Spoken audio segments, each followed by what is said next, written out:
Hello everyone, welcome to the knowledge of math. हाँ, आपको पता ही है कि हमने मैथमेटिकल एप्टीट्यूड का लगभग जो इम्पोर्टेंट चैप्टर है वो सभी कंप्लीट कर लिए हैं। तो अब क्या करना बाकी है? अब बाकी है प्रैक्टिस। तो आज करेंगे प्रैक्टिस प्रीवियस ईयर्स का क्वेश्चन। तो ये प्रैक्टिस करने से हमें मिलेगा क्वेश्चन टाइप कैसा आता है एग्जाम में, उसका आइडिया। तो पहले तो क्वेश्चन टाइप मिलेगा, आइडिया, और फिर क्या मिलेगा, कौन सा चैप्टर इंपॉर्टेंट है, कौन सा चैप्टर इंपॉर्टेंट है।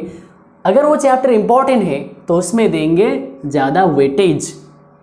और फिर कौन से ईयर में मैथमेटिकल एप्टीट्यूड से ज़्यादा क्वेश्चन आया है या कौन से ईयर में कम आया है, पहले कैसा ट्रेंड था, अब कैसा ट्रेंड है, पहले क्वेश्चन आता था ज़्यादा या नहीं आता था, अब क्वेश्चन ज़्यादा आ रहा है या नहीं आ रहा है, ये सभी जानेंगे क्वेश्चन प्रैक्टिस में। ओके, तो हमें क्या पता चलेगा कि कौन से ईयर में ज़्यादा क्वेश्चन आ रहा है या कौन से ईयर में कम क्वेश्चन आ रहा है मैथमेटिकल एप्टीट्यूड से, या कौन से चैप्टर में से। और हमें इसी तरीके से सही तरीका मिलेगा लर्निंग का और प्रैक्टिस का। मतलब हमें कौन सा चैप्टर लर्न करना चाहिए अच्छे से और कौन सा चैप्टर में कौन सा लर्न करना चाहिए, और प्रैक्टिस भी किस टाइप का क्वेश्चन करना चाहिए, तो हमें प्रीवियस ईयर का क्वेश्चन प्रैक्टिस करने से मिल जाएगा। अच्छा, तो चलिए आज का क्वेश्चन प्रैक्टिस स्टार्ट करते हैं। बट प्रैक्टिस करने से पहले तो बेसिक नॉलेज चाहिए। और बेसिक नॉलेज कहाँ मिलेगा आपको? हाँ, बिल्कुल ही, आपको पता ही है सारे चैप्टर का वीडियोस अपलोड हो चुका है और क्वेश्चन भी प्रैक्टिस हो चुका है। तो जाइए, पहले अगर आपने प्रैक्टिस नहीं किए हो तो बना है इसी चैनल में प्लेलिस्ट में जाइए, मैथमेटिकल एप्टीट्यूड प्लेलिस्ट, उसमें जाइए, वीडियो है वहाँ हर एक चैप्टर का, पहले वो देखिए, फिर यहाँ आइए प्रीवियस ईयर का क्वेश्चन प्रैक्टिस करने। तो और एक बात, बिल्कुल चैनल को सब्सक्राइब जरूर कर लेना, क्योंकि आपका ही सब्सक्रिप्शन है मेरा इंस्पिरेशन। और ज़रूर कमेंट कर दीजिए और फ्रेंड्स के साथ शेयर भी कर दीजिए। चलिए आज का प्रैक्टिस स्टार्ट करते हैं क्वेश्चन से। चलिए करते हैं आज का फर्स्ट क्वेश्चन प्रैक्टिस, जो यूजीसी नेट जून 2014 में आए हैं। चलिए देखते हैं क्वेश्चन। हाँ, क्वेश्चन है, 1 writes all number from 50 to 99 without the digits 2 and 7. How many numbers have been written? तो यहाँ 50 से 99 तक नंबर लिखा जा रहा है, बट जो नंबर में 2 है या फिर 7 है उसे नहीं लिखा जा रहा है। तो कितना डिजिट मिल रहा है यहाँ 50 से कहाँ तक? 99 तक। तो यहाँ हमें चाहिए क्या, कितना डिजिट। तो कहाँ से कहाँ तक? 50 से 99 तक। तो पहले 99 और 50 के बीच में कितना नंबर है ये देख लेते हैं। टोटल नंबर 2 या 7 ये सभी जो इसमें है उसे मिलाकर ही देख लेते हैं कितना नंबर है, टोटल नंबर। तो हम टोटल नंबर पता करते हैं। तो टोटल नंबर पता करने के लिए हमें क्या करना पड़ेगा, जो ग्रेटेस्ट और स्मॉलेस्ट को डिफरेंस करना पड़ेगा। ग्रेटेस्ट से स्मॉलेस्ट को माइनस कर देते हैं और फिर +1, तो कितना मिल जाएगा? 49 + 1 50। तो 99, 50 और 99 के बीच में कितना नंबर है? 50 नंबर है। अब इस 50 में से हमें देखना पड़ेगा कि कौन से नंबर में 2 है या 7 है, तो उस नंबर को नहीं लेंगे। तो अब देखते हैं कि 50 से स्टार्ट हो रहा है। देखिए 50 से 60 तक कितना नंबर होगा जिसमें 2 होगा या 7 होगा। देखिए पता है कि 51 में तो नहीं है, पर 52 में है। ऐसे करके कहते हैं 57 में है, 52 में 2 है और 57 में 7 है। 2 और 7 नहीं होना चाहिए, 2 और 7 नहीं होना चाहिए। तो यहाँ क्लियरली दिखाई दे रहा है कि 50 से 60 तक दो ऐसा नंबर है। तो फिर 60 से 70 तक कितना नंबर होगा? ऐसा दो ही नंबर होगा। कौन सा? 62 और 67 होगा। 70 को छोड़ देते, 70 से 80 तक अभी छोड़ते हैं। अब देखिए 80 से 90 तक देखते हैं। 80 से 90 तक ही ऐसा ही दो नंबर रहेगा, 82 एंड 87। 90 से 99 तक ही ऐसा ही दो नंबर रहेगा, 92 एंड 97। बट 70 से 80 तक कितना नंबर रहेगा, या 70 से 79 तक कितना नंबर रहेगा? देखिए 70 तो खुद ही है, 71 है, 72 है, 73 है, 74, 75, 75, 76, 77, 78, 79। कितना नंबर हो रहा है? 10 नंबर। तो 70 से लेकर 79 तक जितना भी नंबर है उन सभी में 7 है, 7 है, 7 है, 7 है। कितना नंबर? 10 नंबर। तो अब टोटल नंबर कितना है जिसमें 7 है या फिर 2 है? तो देख लेते हैं। तो अब ये क्या है, इसे हम याद ऐसे ही करेंगे कि देख लीजिए कि 50 से 60 तक दो नंबर, 60 से 70 तक दो, तो 2 2 4 हो गया। 70 से 80 छोड़ देते हैं, 80 से 90 2, और 90 से 99 फिर 2, मतलब वहाँ फिर 4, यहाँ 4, 4 4 8, और यहाँ 10। टोटल कितना नंबर? 18 नंबर। 18 नंबर ऐसा है, 18 नंबर यहाँ टोटल है जिसमें 7 और 2 है। टोटल हमें यहाँ कितना नंबर है हमारे पास? हमारे पास नंबर है 50 नंबर टोटल। ऐसा कहाँ से कहाँ तक? 50 से 99 तक। तो दोनों का अगर माइनस कर दे, 15 माइनस 18, तो मिल जाएगा क्या? जो मिल जाएगा वही है आंसर, 32। 32 नंबर ऐसा रहेगा जिसमें 7 नहीं रहेगा और 2 भी नहीं रहेगा, 50 से 99 के बीच में। चलिए इसे फिर से समझ लेते हैं। क्या किया कि जो नंबर में 2 है या फिर 7 है, 50 से 99 तक उस नंबर को नहीं लेना है, वो छोड़कर बाकी कितना नंबर है 50 से 99 तक ये। ओके, तो फिर हमें देखना पड़ेगा कि कितना नंबर ऐसा है कि 2 है या फिर 7 है। तो हमने एक डिवाइड कर लिया कि 50 से 59 तक, या 60 से 69 तक, 70 से 79 तक, फिर 80 से 89 तक, 90 से 99 तक। 70 से 79 तक 10 मिल रहा है हमें, 10, और बाकी में 2 मिल रहा है। कितना लाइन है? 4 लाइन। तो 4 2 जार 8 और 10 18, टोटल 18 है। 50 से माइनस कर देंगे, फिर क्या आ गया? 32। इजी है ना? तो कौन सा option? Option A is the correct answer. अच्छा, ये तो बहुत ही ईजी है। एग्जाम में ऐसा ही इजी टाइप का ही मैथ्स आता है, बहुत ही हार्ड टाइप का मैथ्स नहीं आता है। पेपर 1 में बेसिक आइडिया से ही आता है। तो इसीलिए अगर आपका बेसिक क्लियर है तो आप कर पाएंगे, नो प्रॉब्लम। फिर चलिए नेक्स्ट क्वेश्चन देखते हैं। चलिए नेक्स्ट क्वेश्चन देखते हैं आपके स्क्रीन पर। Anil is twice as old as Sunita. 3 years ago, he was 3 times as old as Sunita. The present age of Anil is. तो अनिल अभी सुनीता से 2 गुना ज़्यादा बड़ा है। तो मीन्स अगर सुनीता 10 years का है तो अनिल होगा 20 years का, बिल्कुल। और 3 साल पहले अनिल सुनीता से 3 गुना ज़्यादा था, 3 साल पहले था। तो फिर अभी अनिल का एज क्या है? अभी प्रेजेंट एज क्या है? तो चलिए मान लेते हैं कि अनिल का प्रेजेंट एज है, अनिल का जो प्रेजेंट एज है x years। तो अभी अनिल का प्रेजेंट एज x years है, तो फिर सुनीता का क्या होगा?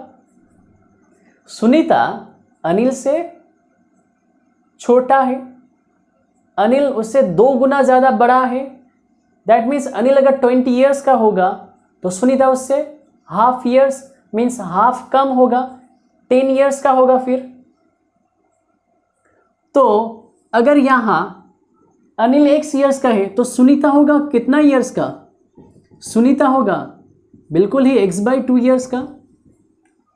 अब चाहिए क्या, 3 साल पहले कंडीशन गिवन है।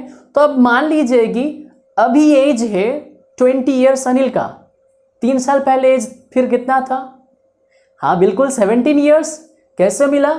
20 से 3 को माइनस करके 3 साल पहले ना, तो फिर 17 मिल रहा है। तो यहां 20 से 3 माइनस किया, जो प्रेजेंट एज है उससे माइनस हो रहा है 3 पहले का एज निकालने के लिए। तो अभी प्रेजेंट एज तो सोच लिया हूं ना, x ईयर्स। तो 3 साल पहले एज क्या था? x माइनस 3 ईयर्स माइनस करना पड़ेगा, ये 3 ईयर्स एगो हो रहा है। सेम तरीके से सुनीता का भी होगा, x minus 2 minus 3 years, x/2 minus 3 years. तो अब यहां जो सुनीता का और अनिल का एज मिल गया है 3 साल पहले का। 3 साल पहले अनिल सुनीता से 3 गुना ज्यादा बड़ा था। दैट मीन्स अगर सुनीता का एज 7 ईयर्स का रहा होगा तब, तो अनिल उससे 3 गुना ज्यादा था, मीन्स अनिल 21 ईयर्स का था। तो क्या करा, 3 से मल्टीप्लाई कर दिया, सुनीता का एज जो है उससे 3 मल्टीप्लाई कर दिया, मिल गया है किसका एज? अनिल का एज। तो यहां भी ऐसा ही करेंगे कि जो एज है सुनीता का उससे 3 मल्टीप्लाई कर देंगे, कर दिया हूं मल्टीप्लाई। तो हमें क्या मिल जाएगा? मिल जाएगा अनिल का एज। 3 से सॉल्व कर देंगे तो हमें जो वैल्यू मिलेगा x का, वही है प्रेजेंट एज किसका? अनिल का। तो करते हैं सॉल्यूशन करेंगे तो x को लेफ्ट साइड में ले आएंगे, तो ये x यहाँ मल्टीप्लाई हो जाएगा, फिर 3x/2 राइट साइड में मल्टीप्लाई करेंगे तो -9 यार, और यहाँ -3 था, राइट साइड में जाएगा तो +3। तो फिर ये देखिए कि ये कैलकुलेशन के बाद आ गया है ऐसा कि माइनस माइनस कट हो गया, फिर x = 12। जो 12 मिला है वही है प्रेजेंट ईयर्स, तो 12 ईयर्स मिल गया है प्रेजेंट ईयर्स। यही है आंसर। समझ में आया है ना? ये उतना ज़्यादा टफ नहीं है, एकदम बेसिक आइडिया से ही क्वेश्चन को सॉल्व किया हूं। जो बेसिक फॉर्मूला है उससे ही, बस यहाँ उतना ज़्यादा टफ टाइप का क्वेश्चन नहीं रहेगा तो यही बेसिक। आपको अगर बेसिक पता है तो आप सॉल्व कर सकते हैं। तो चलिए नेक्स्ट क्वेश्चन में मूव करते हैं।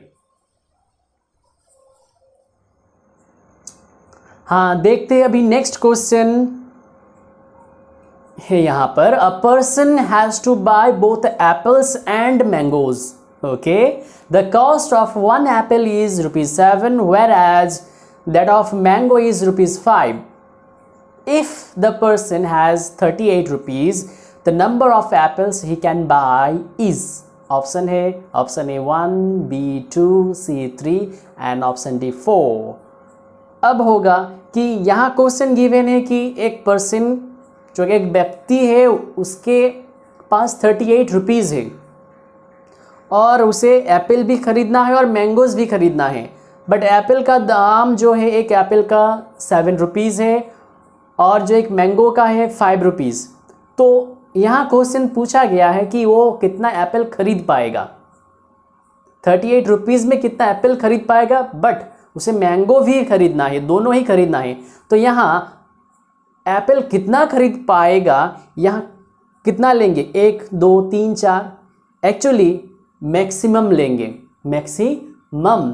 वो कितना मैक्सिमम एप्पल खरीद पाएगा यही देखते हैं। बट उसे मैंगोज भी खरीदना है और जो 38 रुपीज़ है उसको सारा ही खर्चा कर देना है।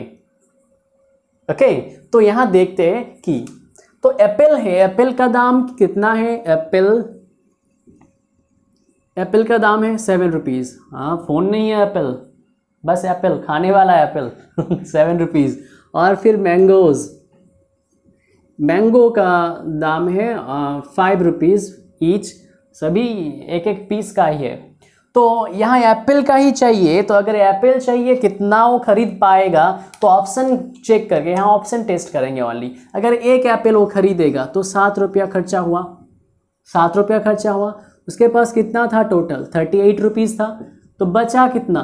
31 में अगर वो मैंगो खरीदेगा तो 6 मैंगो खरीदने के बाद भी 1 रुपया बचा रहेगा। तो ऑप्शन ए नॉट राइट। अगर ऑप्शन बी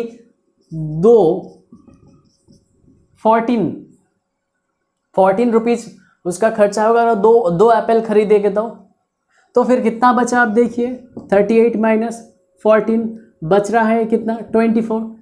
फिर भी यहाँ 4 मैंगो खरीदने के बाद फिर भी 4 रुपया बचा रहेगा, तो फिर ये भी नहीं होगा ऑप्शन। अगर वो 3 एप्पल खरीदता है तो 21 रुपीज़ उसका खर्चा हुआ, तो ये वाला भी नहीं होगा। क्यों नहीं होगा? क्योंकि अगर माइनस करेंगे तो 7 आ रहा है, 7 5 से डिविजिबल नहीं होगा। अगर 7 5 से डिविजिबल नहीं होगा तो नहीं हो पाएगा। अच्छा, ये वाला क्या बोला हूँ बताऊंगा, बट अब देखते हैं कि लास्ट ऑप्शन तो बिल्कुल ही होगा। क्यों? तीनों ऑप्शन तो नहीं हुआ तो लास्ट ऑप्शन तो जरूर होगा। तो ये हो क्यों रहा है ये पहले देखते हैं, और ये वाला क्यों नहीं हुआ है पता तो चल गया है ना। एप्पल खरीदने के बाद भी जितना पैसा था उसे सब खर्च कर देना है, बट यहाँ 1 रुपया बच रहा है, यहाँ 4 बच रहा है, यहाँ फिर 2 रुपया बच रहा है। तो यहाँ अगर 4 एप्पल वो खरीद लेगा तो 28 रुपीज़ खर्चा हो गया। तो 38 से 28 माइनस कर दें तो बचा क्या, 10 रुपीज़। 10 रुपीज़ में वो कितना एप्पल खरीद पाएगा? वो 2 मैंगो खरीद पाएगा। 2 मैंगो खरीद, और उसके पास कुछ बचा रहेगा क्या? नहीं, वो घर आएगा एकदम जीरो लेकर। तो यहाँ जो समझने वाली बात है कि ये जो है क्यों नहीं हुआ यहाँ देखकर ही कैसे बता देंगे। चलिए यहाँ देखकर ही ऐसे बता देंगे कि कैलकुलेशन माइंड में ही हो जाएगा, हम करके बताए आपको, क्योंकि एक्सप्लेनेशन चाहिए आपको समझने के लिए। बट आप करेंगे कैसे? ऐसे तो बिल्कुल नहीं करेंगे, आप तो सोच कर ही बता देंगे। तो यहाँ क्या, अगर 1 एप्पल खरीदे तो 7 रुपीज़ खर्चा हुआ। 7 को अगर 38 से माइनस करेंगे, 38 से माइनस करेंगे, टोटल से मत माइनस कीजिए, सिर्फ 8 से 7 को माइनस कीजिए। क्या बचा रहा? 1 बचा रहा। 1 का 5 से डिविजिबल नहीं है। अगर लास्ट माइनस करने के बाद 0 या 5 आ जाए तो फिर वहाँ आंसर मिल सकता था। यहाँ फिर देखिए 14, 8 से माइनस कर देंगे 4 को, क्या मिल रहा है? 4 नहीं होगा। फिर देखिए यहाँ 1 हुआ, 8 से माइनस कर देंगे 7 मिल रहा है, नहीं होगा। बस यही देखना है और फिर आंसर हो गया झट से एकदम। ओके, चलिए नेक्स्ट क्वेश्चन में मूव करते हैं। हाँ, अभी नेक्स्ट क्वेश्चन देखते हैं कि the sum of the ages of 2 persons A and B is 50। Age का सम है, क्या है? 50। दोनों का एज मिलाकर 50 हो रहा है। तो 5 years ago the ratio of their edges was 5:3। 5 साल पहले उन दोनों का एज का रेशियो था क्या? 5:3। अच्छा, the present ages of A and B are. तो ए एंड बी का प्रेजेंट एजेस क्या होगा? यहाँ क्या है कि 5 साल पहले का रेशियो गिवन है। तो 5 साल पहले का जो रेशियो गिवन है कि 5:3 है, ये 5 साल पहले का रेशियो है। तो सोच लेते कि 5 साल पहले उन दोनों का एज था 5x और 3x ईयर, ये ए का और ये वाला बी का। तो अगर 5 साल पहले ये था तो फिर 5 साल बाद, मतलब अभी प्रेजेंट में कितना एज होगा? मतलब अभी तो ये 5 साल एगो, 5 years एगो था। अब प्रेजेंट में फिर एज क्या होगा? प्रेजेंट में एज होगा 5 प्लस हो जाएगा, बिल्कुल ही। यहाँ भी क्या 5 प्लस हो जाएगा, और इन दोनों का एज का सम मतलब दोनों का एज मिलाकर कितना हुआ? ये 50। अब फिर कर देते हैं कैलकुलेशन, 5x और 3x 8x हो गया, और 5 5 10 हो गया, उसे उस साइड ले जाते हैं, फिर 40 हो गया, और ये x equals to 40/8, that means x equals to 5 years।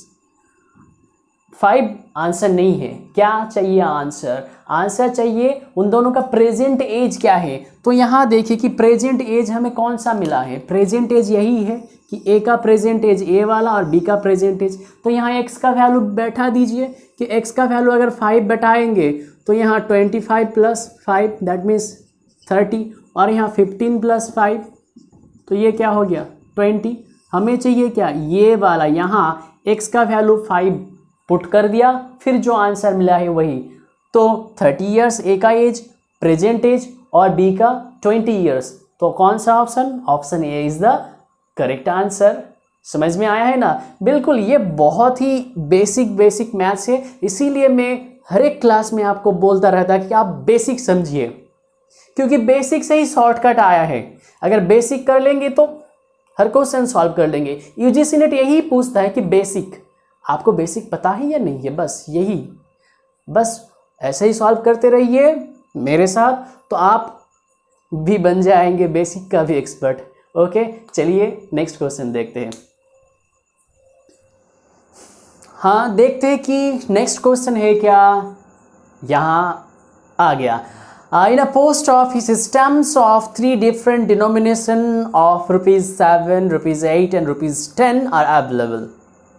The exact amount of which one cannot buy stamps is. तो यहाँ क्या है, एक पोस्ट ऑफिस में 7 रुपीज़ का, 8 रुपीज़ का और 10 रुपीज़ का स्टैम्प अवेलेबल है। तो एक व्यक्ति गया वहाँ खरीदने में, क्या खरीदने में? स्टैम्प खरीदने में, बिल्कुल ही। तो स्टैम्प खरीदने गया, बट वहाँ जो ऑप्शन गिवन है उस ऑप्शन में से कौन सा वो पैसा अगर ले जाएगा, मतलब कितना अमाउंट वो ले जाएगा, तो उसे नहीं मिल पाएगा पोस्ट ऑफिस उन डिनोमिनेशन में।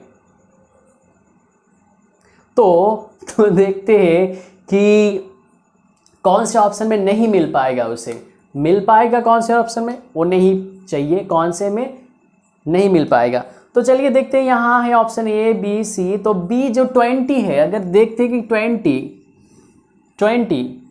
20 रुपीज़ ले गया है वो, तो कौन सा कॉस्ट का, कौन सा अमाउंट का स्टैम्प है वहाँ? 7 रुपीज़ का, अच्छा 8 रुपीज़ का भी है, और फिर है 10 रुपीज़ का। तो अगर 20 रुपीज़ वो ले जाए तो उसे 2 10 रुपीज़ का स्टैम्प आसानी से मिल जाएगा। तो ये ऑप्शन बी नहीं होगा आंसर। अगर वो 23 रुपीज़ ले जाए, 23 रुपीज़ वो ले जाए, तो अब देखते हैं कि यहाँ उसे मिलेगा या नहीं मिलेगा।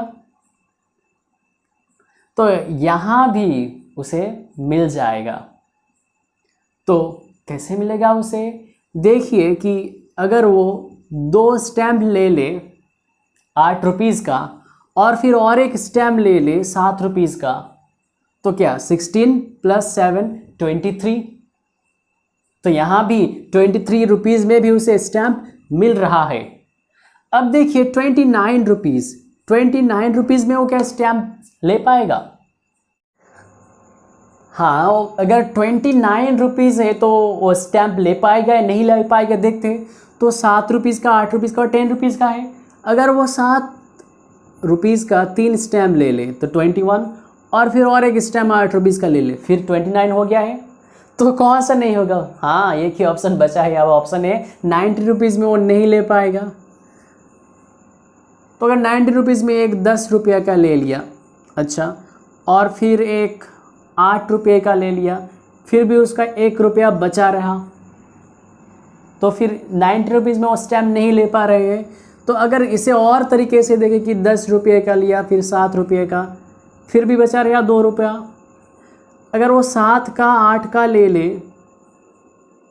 फिर भी बचा रहेगा 4। तो फिर 19 रुपीज़ में नहीं पॉसिबल है कि वो खरीद पाएगा स्टैम्प। तो option A is the correct answer. समझ में आया है ना? बस ये बेसिक से ही जानना है आपको कि आप देखकर बता सकते हैं कि कितने अमाउंट में वो खरीद पाएगा या कितने में नहीं खरीद पाएगा। तो ये 5 क्वेश्चंस जो है वो जून 2014 में आया था। अब जून में 5 क्वेश्चन, नेक्स्ट दिसंबर में कितना क्वेश्चन आए हैं, चलिए वो वाला करते हैं प्रैक्टिस। आज करेंगे 2014 का ही ओनली, नेक्स्ट डे और भी कुछ ईयर का क्वेश्चन प्रैक्टिस करेंगे। चलिए अब क्वेश्चन प्रैक्टिस करेंगे दिसंबर 2014 का यूजीसी नेट से। फर्स्ट क्वेश्चन है, the mean of ages of father and his son is 27 years. After 18 years, father will be twice as old as his son. Their present ages are. अच्छा, तो यहाँ जो given है कि father और सन का एज का मीन गिवन है, एज का मीन गिवन है कितने परसेंट का? 2% फादर का और सन का। तो मीन से सम निकाल सकते हैं ना? नहीं सकते हैं क्या? तो चलिए देखते हैं कैलकुलेशन करके कि फादर का एज और सन का एज का मीन क्या है। एक्चुअली दोनों का ऐड करके 2 से डिवाइड करेंगे तो मीन मिल जाएगा, और वो है क्या? 27। तो अगर दोनों का सम चाहिए तो ये फादर प्लस सन यही चाहिए ना हमें, तो 2 को वहाँ कर दीजिए मल्टीप्लाई, 27 इंटू 2 मिल गया है 54 ईयर्स। तो यहाँ क्वेश्चन क्या है, अगर यही गिवन रहेगा मतलब कौन यूज होगा यहाँ सॉल्व करने में? 54 यूज होगा, 27 यूज नहीं हो रहा है। एक्चुअली घुमा के दिया हुआ है आपको नाक, तो घुमा के दिया हुआ है तो सोचेंगे सर मीन गिवन है यहाँ, अगर मीन गिवन है तो कैसे करेंगे? तो घबराने की बिल्कुल ज़रूरत नहीं है। मीन गिवन है तो सम निकाल लेंगे। अगर दोनों का मीन गिवन है तो सम निकालने के लिए मीन को 2 से मल्टीप्लाई, 3 का गिवन है तो 3 से मल्टीप्लाई, 4 का 4 से मल्टीप्लाई। तो यहाँ मिल गया है एज। तो सोच लेते हैं कि अभी प्रेजेंट एज है सन का है x ईयर्स, सन का प्रेजेंट एज है मान लेते हैं कि x ईयर्स है, तो फिर फादर का एज क्या होगा, कितना होगा? दोनों का सम है 54। तो अगर सन है x ईयर्स तो फादर क्या होगा? 54 माइनस x ईयर्स, बिल्कुल ही, हाँ बिल्कुल। तो अब क्या है, अब 18 ईयर्स आफ्टर, अच्छा अब 18 साल बाद, 18 ईयर्स आफ्टर, 18 ईयर्स आफ्टर कि बोलिए कि 18 ईयर्स आफ्टर सन का एज क्या होगा? ये जो सन है, सन का एज अब क्या होगा 18 ईयर्स के बाद? सन का एज होगा क्या, होगा क्या, होगा क्या? सन का एज होगा x प्लस 18 ईयर्स, बिल्कुल ना। और जो फादर का एज होगा क्या? 54 माइनस x प्लस 18, यही ना। तो चलिए ये वाला करते हैं कि 54 माइनस x प्लस 18 कर देते हैं प्लस, तो ये आया है 2 और ये 6, ये 72 माइनस x। अब ये क्या गिवन है? अब ये गिवन है कि फादर अब सन से ट्वाइस ओल्ड हो गया है, मतलब 2 गुना ज़्यादा। अब फादर का एज जो है वो सन का 2 गुना, मतलब अगर इसको 2 से मल्टीप्लाई कर देंगे सन का एज तो फादर का एज मिल जाएगा। हाँ वही तो अगर 2 से कर देते हैं मल्टीप्लाई, सन का एज है x प्लस 18, 2 से मल्टीप्लाई कर दिया और वो फादर का एज का इक्वल होगा। तो यहाँ 2x और वो x यहाँ लेफ्ट साइड में ले आते हैं, फिर ये x 72 माइनस 36, 2 इंटू 18 36 होता है, फिर ये 3x हो गया और ये माइनस करेंगे तो 36x आ गया है 12। चाहिए क्या? चाहिए दोनों का प्रेजेंट एज, मिल गया है x मीन्स किसका प्रेजेंट एज? x जो है सन का प्रेजेंट एज, हमें और चाहिए फादर का भी चाहिए, तो सन का मिल गया है 12 ईयर्स। तो फादर का x का वैल्यू यहाँ बैठा देंगे, x का वैल्यू बैठा देंगे और फिर माइनस कर लेंगे, तो हमें मिल गया है जो वही है आंसर 42 ईयर्स। तो ऑप्शन है 42 ईयर्स एंड 12 ईयर्स। कौन सा ऑप्शन में? Option A is the correct answer. Hope you understand. तो ये वाला भी क्या, ये वाला भी बेसिक से ही करा हूं। तो चलिए नेक्स्ट क्वेश्चन देखते हैं। बार बार बेसिक ही बोल रहा हूं क्योंकि आपको बेसिक ही चाहिए। नेक्स्ट क्वेश्चन देखते हैं। अब नेक्स्ट क्वेश्चन है कि 2 numbers are in the ratio 3:5, 2 number 3:5 ratio में है। If 9 is subtracted from the numbers, the ratio become 12:23. The numbers are तो यहाँ जो रेशियो गिवन है नंबर्स का वो है क्या? 3:5 रेशियो गिवन है। तो अगर ऐसा है रेशियो तो माइनस सोच लेंगे कि एक नंबर है 3x और एक नंबर है 5x। ऐसा क्यों लिखा हूँ 3x बाई 5x? ऐसा ही यूँ लिख रहा हूँ क्योंकि 9 में माइनस करूँगा फिर रेशियो चाहिए ना फिर से, हाँ इसीलिए। क्योंकि अब करेंगे क्या 9 माइनस, दोनों से 9 माइनस कर देंगे फिर उनका रेशियो, इसीलिए फ्रैक्शन करके ही लिखा हूँ। अब देखिए कि ये रेशियो जो होगा तो किसका इक्वल होगा? वो इक्वल होगा किसका? 12:23 का। तो हमें क्या चाहिए? हमें चाहिए कि दो नंबर्स फिर क्या होगा? दो नंबर्स फिर जो होगा एक्चुअली एक नंबर जो है x का 3 गुना होगा। मतलब एक नंबर को क्या पकड़ लिए है? एक नंबर को पकड़ लिए है 3x और एक को क्या? और एक 5x। तो अगर x का वैल्यू इससे निकालेंगे इस इक्वेशन से, तो हमें जो नंबर मिलेगा वो फर्स्ट नंबर x को 3 से मल्टीप्लाई करके और जो दूसरा नंबर मिलेगा उसको 3 से मल्टीप्लाई करके। समझ रहे हैं ना? तो ये क्वेश्चन इजी से करने के लिए ऑप्शन टेस्ट करते हैं। क्या ऑप्शन टेस्ट? ऑप्शन ए देखिए कि ऑप्शन ए में गिवन है क्या? 30 और 50। तो ये जो है ये नंबर गिवन है, नंबर है मीन्स कौन सा? ये 3x और ये 5x। दैट मीन्स x का वैल्यू अगर चाहिए, x का वैल्यू चाहिए मतलब ये नंबर होना चाहिए तो x का वैल्यू 10 होना होगा, यहाँ भी 10 होना होगा। तो 10 अगर होगा तो ये 30, x का वैल्यू यहाँ 10 हुआ तो 50, 5x। समझ में आ रहा है ना? तो अगर x का वैल्यू जो मिल रहा है ऑप्शन 1 से हमें मिला है x का वैल्यू 10। कैसे मिला है? क्योंकि अगर इसको 3 × 10 करूँगा या 5 × 10 करूँगा 50 मिलेगा और 30 मिलेगा। तो x का वैल्यू बिल्कुल ही 10 है। ये तो देखकर ही पता चल रहा है कि x का वैल्यू 10 है। तो ये जो 10 वैल्यू मिला है यहाँ बैठा देते हैं इक्वेशन में। अगर इक्वेशन में बैठा देंगे फिर यहाँ 12 आया और फिर यहाँ 23 आया तो हो जाएगा हमारा आंसर। तो ये 10 बिठा 30 माइनस 9 क्या आ रहा है? 21। तो छोड़ दीजिए, ऑप्शन ए नहीं होगा। फिर ऑप्शन बी देखिए 36 है और 50 है। 36 को 3 से डिवाइड कीजिए मिलेगा 12 और 60 को 5 से डिवाइड करिए मिलेगा 12। क्या बोल रहा हूँ? देखिए कि 36 है और 60 है क्योंकि 3x फर्स्ट नंबर और सेकेंड नंबर है 5x। तो अगर 36 को 3 से डिवाइड करेंगे तो x का वैल्यू मिलेगा क्या? 12। यहाँ भी मिल रहा है 12। 12 वैल्यू बैठा दीजिए यहाँ 36 माइनस 9 12 हो रहा है क्या? 36 माइनस 9 करके 12 हो रहा है क्या?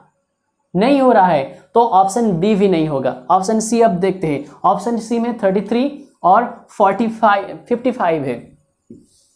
तो ऑप्शन सी में है 33 और 55। तो 33 और 55 यहाँ से अगर x का वैल्यू चाहिए तो 3 से इसको डिवाइड करेंगे 11 और यहाँ भी x का वैल्यू 11 ही आएगा। सेम ही तो आना चाहिए ना हर एक ऑप्शन में। हाँ बिल्कुल ही आना चाहिए। अब बैठा रहता है 33। अच्छा किसका वैल्यू बैठाएंगे? 11 बैठाएंगे x का वैल्यू बैठाएंगे। तो x का वैल्यू यहाँ बैठाएंगे तो हो गया ये 33 माइनस 9।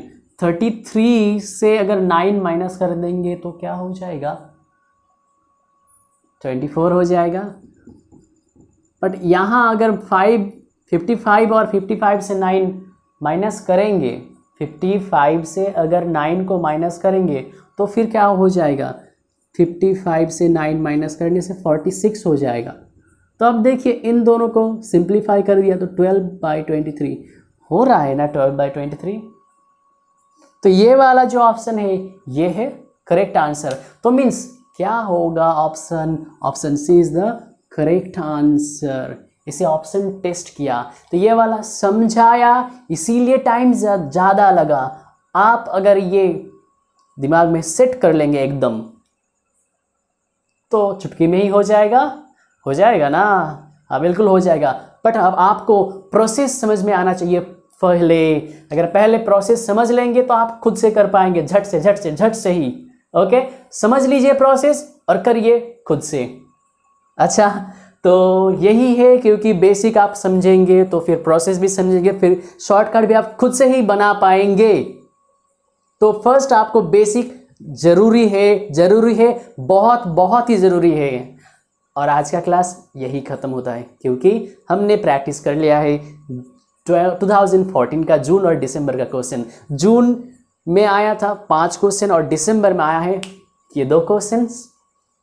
तो नेक्स्ट क्लास में और ईयर्स का क्वेश्चन प्रैक्टिस करेंगे, कौन से ईयर में कितना किस तरह क्वेश्चन आ रहा है, कौन से चैप्टर में से आ रहा है, ये करेंगे। यहाँ कौन से चैप्टर में से ज़्यादा आया है, हाँ रेशियो से, एक्चुअली जो रेशियो एज से जुड़ा हुआ है उसी से ही ज़्यादा टाइप का आया है। तो रेशियो एंड प्रोपोर्शन वाला जो चैप्टर है वो बहुत ही इम्पॉर्टेंट है। और हाँ, प्रीवियस ईयर्स का क्वेश्चन करा लेते हैं, उसके बाद कुछ और 1-2 चैप्टर है जो करना पड़ेगा, उतना इम्पॉर्टेंट नहीं है वो, अगर नहीं करेंगे तो भी चल जाएगा, बट करा दूंगा ये कंप्लीट करने के बाद।